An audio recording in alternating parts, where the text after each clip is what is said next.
Jean-Baptiste Djebbari, bonjour. Bonjour Monsieur Bourdin. Vous êtes secrétaire d'État au transport, ça tombe bien ce matin. Pourquoi? Eh bien parce que les TER, les RER, les Transiliens ne roulent plus ou pratiquement plus dans de nombreuses régions. En Ile-de-France, mais pas qu'en Ile-de-France, dans de nombreuses régions françaises. Colère des usagers. J'ai reçu un nombre incalculable de coups de téléphone ce matin d'usagers en colère sur l'antenne d'RMC. Jean-Baptiste Djebbari, droit de retrait, dit le syndicat CGT. Droit de retrait. Alors d'abord deux choses. Effectivement, trois choses. Le trafic est perturbé, c'est vrai. Il est très perturbé en région sur les TER. 25% des TER roulent environ. Très perturbé notamment avec quasiment aucun TER en Occitanie, en Nouvelle-Aquitaine. Et effectivement, il y a eu, pour expliquer les causes, un accident, il y a 2 jours, une collision entre un TER et un camion. C'était mercredi dans les Ardennes. Absolument, qui est resté bloqué sur un passage à niveau. Le conducteur a très bien réagi, il a mis en œuvre les mesures de sécurité et il y a une enquête interne, en tout cas une procédure interne, ouverte à la SNCF pour en tirer les... Attendez, je finis sur les faits. L'accident a fait 11 blessés. Oui. Le conducteur a été blessé à la jambe lors de l'accident. Il n'avait pas été prévenu du camion présent sur les voies, car le signal radio n'a pas fonctionné, dit la CGT, et il a dû ensuite gérer seul la situation, seul, parce qu'il était le seul agent de la SNCF à bord du train. Alors, plusieurs sujets. D'abord, effectivement, il a très bien réagi et il a permis de mettre en sécurité l'ensemble des passagers et de prévenir le suraccident parce qu'un train arrivait dans l'autre sens. Il y a un sujet, c'est que les équipements de sécurité ont été détruits dans l'accident et ne permettent pas de faire toute la lumière sur l'enquête. Mais l'enquête se poursuit, les syndicats y sont associés et il y aura notamment des demandes faites aux constructeurs de ce TER pour améliorer la procédure de sécurité. Ça, c'est l'événement de sécurité, pleine transparence. Après, il y a une grève surprise ce matin. Droit de retrait, dit le syndicat. Grève surprise hors du cadre légal, pas droit de retrait. Droit de retrait, c'est inopiné. Vous avez un événement de sécurité, une incivilité majeure, un accident majeur, vous pouvez opérer un droit de retrait. Là, la CGT, pour être clair, conteste effectivement que les conducteurs de la SNCF conduisent seuls. Or, ils conduisent seuls depuis 10 ans sur le réseau transilien. Les 3/4 des TER sont exploités seuls à bord. C'est une mesure de conduite qui est homologuée, qui est autorisée par la sécurité ferroviaire française, qui est pratiquée partout en Europe. Et la CGT, depuis tout le temps, conteste cette mesure. Mais moi, ce que je dis, c'est... Donc la CGT profite de cet accident, si je vous comprends bien, pour conduire un mouvement de contestation ce matin, qui pénalise qui ? Les usagers. Les usagers, et ce n'est évidemment pas normal de prendre les usagers à témoin d'une prise de position syndicale sur un dispositif qu'ils contestent. Vous condamnez ce mouvement. Non, je dis, la CGT sait très bien faire des grèves légales quand elle le veut. Donc si elle veut faire une grève sur ce système-là qu'elle juge inadapté, elle fait une grève, elle dépose un préavis, et la grève s'ensuit. Mais dire qu'on opère un droit de retrait qui n'en est pas un, Aujourd'hui, effectivement, ça pénalise l'usager, le voyageur qui ne comprend pas pourquoi il n'a pas de TER ce matin en Occitanie ou en Nouvelle-Aquitaine. Et par ailleurs, je rappelle quand même que ce système de conduite, encore une fois, qui est très largement généralisé, a été validé à l'époque, après une grande concertation des agents, des cheminots eux-mêmes, des collectivités, des régions. Inadmissible, ce mouvement ? En tout cas, pas admissible dans la forme. Contester toute mesure, c'est la démocratie, c'est le droit français, vous pouvez faire une grève. Mais une grève, il y a un préavis, ça se prépare, et en tout cas, on n'instrumentalise pas un accident de sécurité pour lequel, par ailleurs, la lumière est faite par la SNCF, et encore ce matin, à 7h30, il y avait une réunion avec les différents syndicats, on n'instrumentalise pas un événement de sécurité pour faire valoir une position politique. Instrumentalisation, donc. Écoutez, c'est mon sentiment aujourd'hui. On a d'un côté un événement de sécurité. J'ai parlé ce matin avec Guillaume Pépi qui me dit évidemment vouloir faire toute la transparence en lien avec les syndicats, encore améliorer les procédures de sécurité et c'est bien normal. Et il est en réunion depuis ce matin avec notamment les syndicalistes de la CGT. Ça c'est normal, c'est la sécurité, c'est une amélioration continue. Vous parlez des problèmes de passage à niveau. On a un sujet de passage à niveau en France. Il y a eu des accidents dramatiques. Il y a un plan de suppression d'un certain nombre de passages à niveau. Il y a des améliorations de la signalisation. Donc tout ça. Combien de passages à niveau seront supprimés au passage ? C'est un gros tiers des passages à niveau. C'est un gros tiers des passages à niveau qui sont en train d'être supprimés. C'est un gros tiers. Et effectivement, vous savez, les passages à niveau sur la ligne TER, c'est quasiment un tous les kilomètres. Enfin, c'est beaucoup. Donc il y a la sécurité. C'est une grève d'opportunité, quoi. Il y a la sécurité et un mouvement social contre lequel, en tout cas, qui impacte aujourd'hui très fortement les voyageurs français. Et je crois qu'on leur doit de la prévisibilité dans leur transport du quotidien. Et que si on veut contester une mesure, on fait une grève dans les règles. C'est inadmissible ? Ce n'est pas admissible. Ce n'est pas admissible. Jean-Baptiste Djebari, est-il vrai que parfois, certains syndiqués de la CGT chassent des conducteurs de train, d'autres syndicats ou non syndiqués pour leur interdire de prendre les commandes Il y a du des train. Ça arrive, ça pratiques locales. Des pratiques Alors, c'est évidemment pas systématique, et moi, je ne veux pas non, mais ça existe. pointer du doigt Ça existe. les uns les autres, mais ça a pu exister, ça existe encore certainement. Ouais. Et ça existe encore. Dites-moi, il y a un lien peut-être avec la réforme des retraites ? Non ? Est-ce qu'il y a un lien avec la réforme des retraites, selon vous ? Moi, je pense que le contexte social du moment n'est pas tout à fait neutre. Mais pour la réforme des retraites, à la RATP, comme à la SNCF, comme avec les pilotes, les routiers, les contrôleurs, nous avons un dispositif de concertation. J'étais hier, toute la journée, avec les agents de la RATP. Nous verrons la semaine prochaine ou dans les 15 jours qui viennent, l'ensemble des syndicats à la SNCF pour faire ce que nous avons fait hier avec la RATP, c'est-à-dire poser les grands piliers de négociation pour voir comment nous faisons la transition, donner des garanties. Et donc ce dialogue-là, il existe. Alors la CGT ne vient pas. Ben oui, la CGT n'était pas là hier. N'était pas là hier. La CGT de la RATP a refusé de se rendre à votre réunion. J'ai vu l'UNSA le matin, j'ai vu CFE, CGC le soir. Nous avons eu des discussions extrêmement intéressantes. Nous avons commencé à poser différents scénarios. Ils ont contre-proposé. En tout cas, nous avons eu un échange et un dialogue fécond, exigeant, fécond. Ils ne sont pas favorables à la réforme, hein, disons-le clairement. Mais nous avons eu un dialogue fécond. Elle aura lieu, la cette CGT. Réforme. Et moi, je souhaite qu'elle ait lieu parce que c'est une réforme. Vous souhaitez, mais elle aura lieu. Nous sommes déterminés à mener cette réforme parce que nous pensons qu'en équité, qu'en lisibilité, que c'est une réforme aussi pour les générations, les jeunes qui viennent et qui ne croient plus dans le système de retraite. Et que je pense que la retraite, c'est un des pivots, peut-être même le pivot essentiel du contrat social français. Alors, j'ai une question très directe, tout à fait simple, qui s'adresse à vous et tous les agents de la RATP seront concernés, puis tous les usagers aussi. Est-ce que le régime spécial des agents de la RATP disparaîtra ? Le régime spécial en tant que tel, oui, va converger vers le système universel. Il va disparaître, il va converger vers le système universel. Et vous savez, à la fin de la fin, quand nous discutons avec les agents de la RATP, ils ne sont pas attachés particulièrement au régime spécial. Ils veulent savoir à quel âge ils vont partir et combien ils vont toucher. Que ce soit les 6 derniers mois ou que ce soit la dénomination régime spécial ou régime universel, pour eux, là où ils veulent être rassurés, et c'est bien normal, c'est de savoir combien ils vont toucher, à quel âge ils vont partir. Et c'est à ces questions-là très précises que nous allons leur répondre. Alors, je rappelle qu'aujourd'hui à la RATP, petite parenthèse, les agents sous statut spécial, régime de retraite spécial, représentent 88% des salariés. Premier chiffre. Deuxième chiffre, âge moyen de départ à la RATP, 55 ans et 7 mois. Mais on peut partir plus tôt quand on est conducteur. On peut partir à un peu plus de 50 ans. 50 ans et 8 mois. Un agent administratif, 60 ans et 8 mois. Le régime spécial est déficitaire. En 2017, l'État a dû verser 681 millions d'euros pour équilibrer ce régime spécial.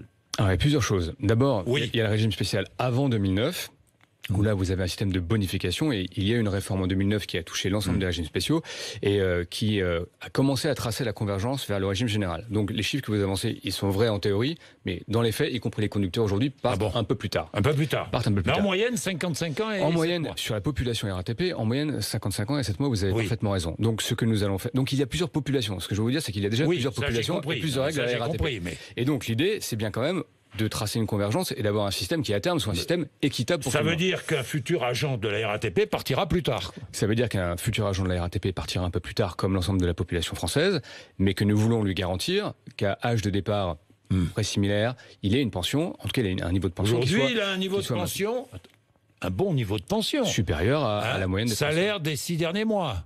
Salaire des 6 derniers mois. Calculé sur le salaire des 6 derniers mois. Est-ce qu'il va garder cela ?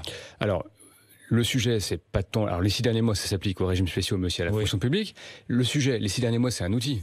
C'est un outil pour effectivement calculer votre pension et faire en sorte que vous ayez une bonne pension. Et c'est finalement le contrat social français est un peu étonnant. Pour les fonctionnaires comme pour les régimes spéciaux, consiste à dire que finalement, pendant la carrière, vous gagnez peu d'argent, vous êtes peu rémunéré, de façon assez croissante, vous avez beaucoup de primes, vous avez beaucoup à de côté, primes. plutôt et que les 6 du derniers salaire. mois, vous avez une accélération, et donc vous partez avec un bon salaire. Or, notre projet, c'est quand même de faire en sorte que nous puissions vivre tous collectivement de notre travail. Donc certainement qu'il y a un sujet de système de rémunération et que peut-être une des conséquences de la réforme des retraites sera une revue du système de rémunération pour les rendre plus attractifs. Ça correspond aussi plus à ce que veulent notamment les jeunes qui rentrent dans le marché du travail aujourd'hui. Mais les 6 derniers mois, pour être très clair, c'est un outil. Ce que veulent les agents de la RATP ou de la SNCF, c'est savoir, en dehors de 6 derniers mois ou pas, à quel âge ils partent et combien ils touchent. Et ça peut se faire de plein de façons. Est-ce qu'ils toucheront plus ou moins ? C'est ce que nous essayons de construire avec eux. Est-ce qu'ils toucheront plus ou moins ? Ça, c'est vraiment, en tout cas, en l'instant, pas défini, puisque vous avez plusieurs scénarios. Bon. Vous ne pouvez pas leur assurer qu'ils toucheront plus, vous pouvez pas, parce qu'ils vont travailler plus longtemps. Oui, nous allons faire en sorte qu'ils... Ils vont peut-être travailler plus longtemps et toucher moins. Vous comprenez leur colère, non ? Mais bien sûr, et c'est la raison pour laquelle, aujourd'hui, nous avons, hier, très spécifiquement dit que la prochaine réunion servira à 2 choses. À travailler bien la reprise des droits du passé, c'est-à-dire comment on les valorise en euros, selon et trébuchant, et à bien définir les conditions d'ouverture des droits à l'avenir. Donc encore une fois, des euros selon et trébuchant. C'est ce travail très précis qui vise effectivement à leur donner de la visibilité sur âge de départ, niveau de pension. Bien, le 5 décembre, il y a une grève illimitée qui est annoncée. La RATP, la SNCF et d'autres grèves interprofessionnelles. Les jeunes, vous craignez cette journée ? Franchement, soyons francs. Moi, je suis lucide. Je pense qu'il y aura une grève, qu'elle sera probablement suivie. Et mon travail, ce n'est pas de craindre la grève, c'est d'essayer de faire en sorte que d'ici au 5 décembre, les syndicats, les agents de la RATP aient le maximum d'informations pour qu'ils puissent se déterminer sur la base, non pas du rapport de Levoy tel qu'il avait été publié dans sa version originale, mais sur la base de ce que nous aurons discuté. Ça veut dire que vous allez réviser un peu vos propositions de réforme des retraites. Franchement, Jean-Baptiste Djebbari, j'ai vu date d'entrée en vigueur du futur régime universel après 2025. Alors, date d'entrée en vigueur 2025 et période de transition de 15 ans qui pourra s'adapter en fonction des secteurs des entreprises. 2025, 15 ans, 2040. 2040. Oui. Pour la convergence. Bon, oui, pour la convergence. Et si la réforme n'était appliquée qu'aux nouveaux entrants ? Moi, je vais vous dire sur le marché du travail, vous y êtes favorable ou pas ? C'est une hypothèse. Moi, je vous dire, très franchement, j'y suis pas très favorable. Pourquoi ?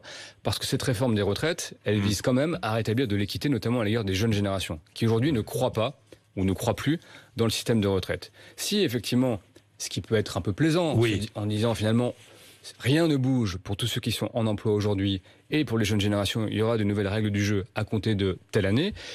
Évidemment, en termes de contestation, on peut penser que ce sera beaucoup moins fort. Mais en termes d'équité, je pense qu'on est sur un système un peu moins performant. Or, les jeunes générations, y compris la mienne, et les plus jeunes encore, ne croient plus dans ce système de retraite. Et je pense qu'encore une fois, la retraite en France, c'est un des fondements, un des piliers du pacte social. Et donc moi, je souhaite qu'on fasse la convergence, qu'on prenne le temps de converger, mais qu'on ne soit pas dans une convergence qui mette 60 ans ou 80 ans à se faire. Le 5 décembre, c'est une date un peu anniversaire. Le 5 décembre 1995, c'était le jour fort de cette fameuse grève de 95. Bien, Jean-Baptiste Djebbari, le Brexit maintenant.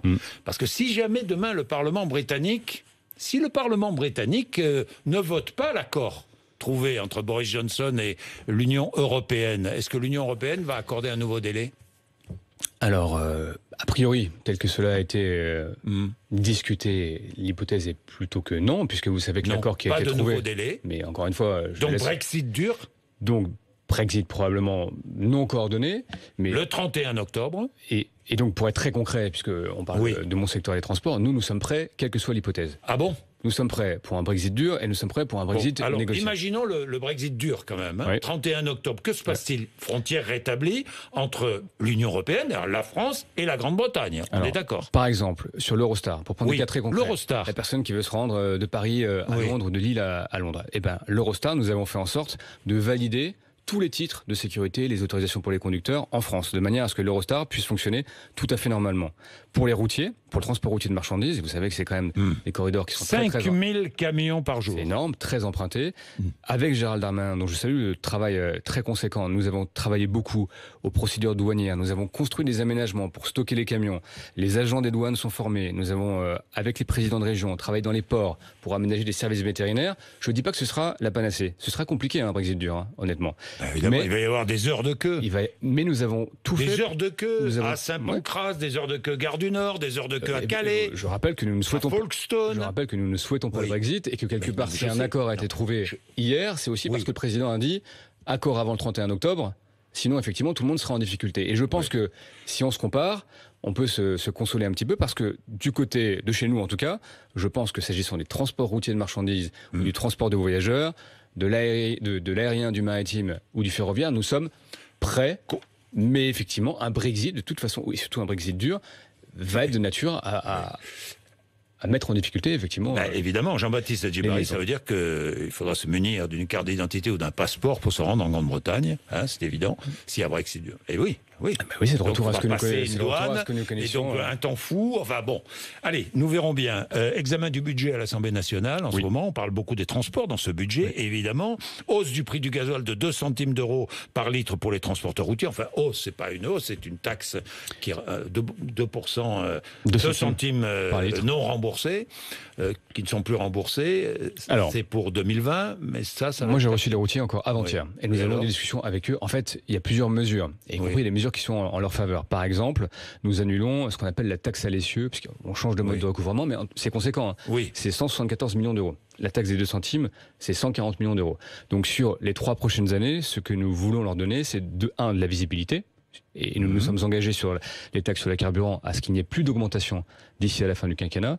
Et je pense qu'avec eux, il faut construire des cadres différents. Moi, je leur proposais de construire un contrat de filière, un contrat de transition énergétique, pour tout poser sur la table.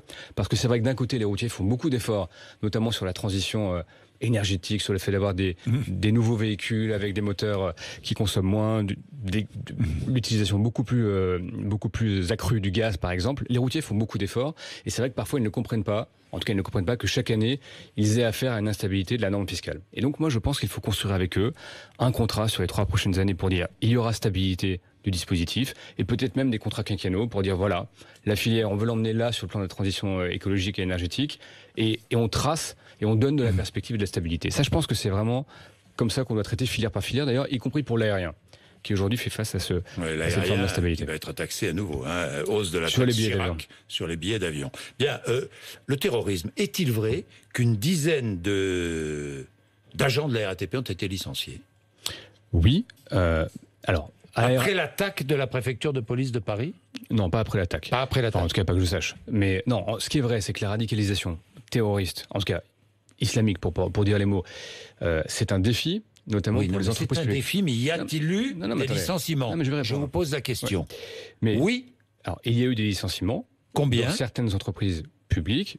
Lesquelles? Une dizaine. Une dizaine à la RATP? Y compris à la RATP, où effectivement... Ces derniers mois? Ces dernières semaines? Ces derniers mois, ces dernières semaines. Mais vous savez, c'est un sujet compliqué. Je prends 3 secondes pour l'expliquer. Demandez-moi les faits. Ce qui m'intéresse, Jean-Baptiste Djebbari, ce sont les faits. Et ben, les faits, donc, oui. Je répète, une dizaine de licenciements à la RATP. Pour il y en a motif eu à la de SNCF. comportement. Il y en a eu à la SNCF? Moins que je sache. Mais il y en a eu. Non, mais je prends moins, mais il y en a eu. Là, pour le coup, je ne vais pas vous dire un chiffre que je ne maîtrise pas. Et dans l'aérien, il y a un système de criblage dans l'aérien parce qu'il y a des autorisations avec des badges aéroportuaires. Donc, on arrive à faire peut-être plus de prévention dans l'aérien que dans certains secteurs, comme le secteur de transport terrestre. Et pour se dire ce qui se passe, notamment dans le secteur des bus à la RATP, posons les choses.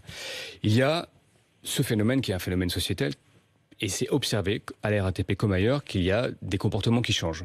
Des gens qui refusent de serrer la main à des femmes, qui refusent de conduire des bus après qu'une femme ait conduit le bus.